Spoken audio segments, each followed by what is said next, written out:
삼성전자가 드디어 일본에서 반격을 시작했습니다.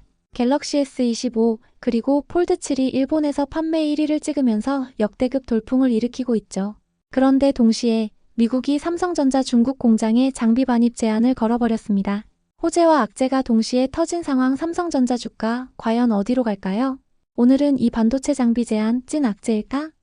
라는 주제로 깊게 파헤쳐 보겠습니다. 1. 일본에서 터진 호재 갤럭시의 반격. 일본은 오랫동안 한국폰 무덤이라고 불렸습니다. 삼성전자는 브랜드 로고까지 지우고 팔 정도로 힘들었죠. 그런데 이번 갤럭시 S25와 폴드 7이 일본 시장 판도를 뒤집었습니다. 2분기 출하량 전년 대비 60% 증가, 점유율은 무려 10%를 돌파하면서 3위까지 치고 올라왔습니다.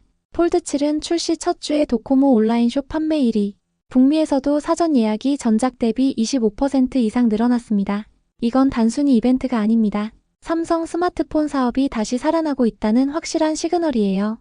3분기, 4분기 실적에 프리미엄 스마트폰 효과가 그대로 반영될 겁니다. 2. 동시에 터진 악재 미국의 칼날. 하지만 기뻐할 틈도 잠시.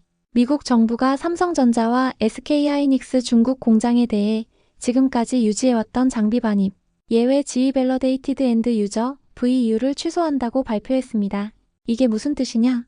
기존 공장은 돌릴 수 있다. 하지만 공장 확장, 기술 업그레이드는 불가능하다. 내년 1월부터는 모든 장비 반입에 건별 허가가 필요하다. 즉, 공장 문 닫아라는 건 아니지만 시간이 갈수록 중국 공장은 낡아지고 경쟁력이 떨어질 수밖에 없습니다. 더 무서운 건 이게 삼성전자의 선택이 아닌 미중 패권 싸움의 희생양이라는 겁니다. 3. 중국 반도체 추격 중인가? 여기서 중요한 질문 하나. 중국이 이미 반도체를 자급하고 있는데 삼성전자가 진짜 타격을 입을까? 중국은 YMTC, CXMT 같은 기업들이 NAND, D램을 생산하고 있고 SMIC도 파운드리를 키우고 있습니다. 하지만 여전히 삼성하이닉스와는 12세대 기술 격차가 남아 있습니다. EUV 장비가 없어 대량 생산, 수율 안정성에서 글로벌 탑 티어를 따라오기 어렵죠.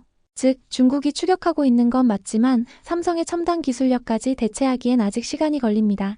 문제는 미국의 규제가 장기화되면 삼성의 중국 공장이 저사양 생산 기지로 굳어지고 그 틈새를 중국 업체가 파고든다는 겁니다. 4. 삼성은 이미 대비했을까? 삼성은 이번 상황을 몰랐을까요? 아닙니다. 이미 대비했습니다. 레거시 반도체 비중을 줄이고 첨단 DRAM, NAND, HBM 같은 고부가 제품에 집중. 첨단 공정은 한국 평택화성, 미국 오스틴 테일러로 이전. 중국 공장은 애초에 기존 설비 유지 중저가 제품 생산 기지 역할로 돌려놨습니다. 즉, 삼성은 이번 미국 규제를 어느 정도 예상했고 포트폴리오를 재편해 충격을 최소화하고 있던 겁니다. 5. 주가 전망 호재 vs 악재, 어느 쪽이 더 무거운가? 이제 투자자 입장에서 가장 중요한 질문. 삼성전자 주가 오를까 떨어질까? 단기 일본, 북미 스마트폰 호재 덕분에 실적 개선 기대.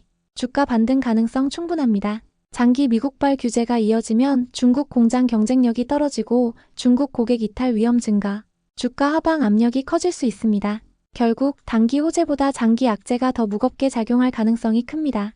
삼성전자의 핵심은 여전히 반도체이기 때문이죠. 마무리. 자, 오늘 정리해보겠습니다. 삼성전자는 일본 북미 스마트폰 흥행이라는 호재와 미국의 반도체 규제라는 악재를 동시에 맞이했습니다. 반도체 장비 제한 찐 악재냐?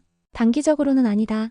하지만 중장기적으로는 삼성의 중국 경쟁력을 갉아먹는 구조적 악재가 될 수 있다. 삼성전자 주주라면 단기 실적 반등에 안도하면서도 장기 리스크에 반드시 대비해야 한다는 것.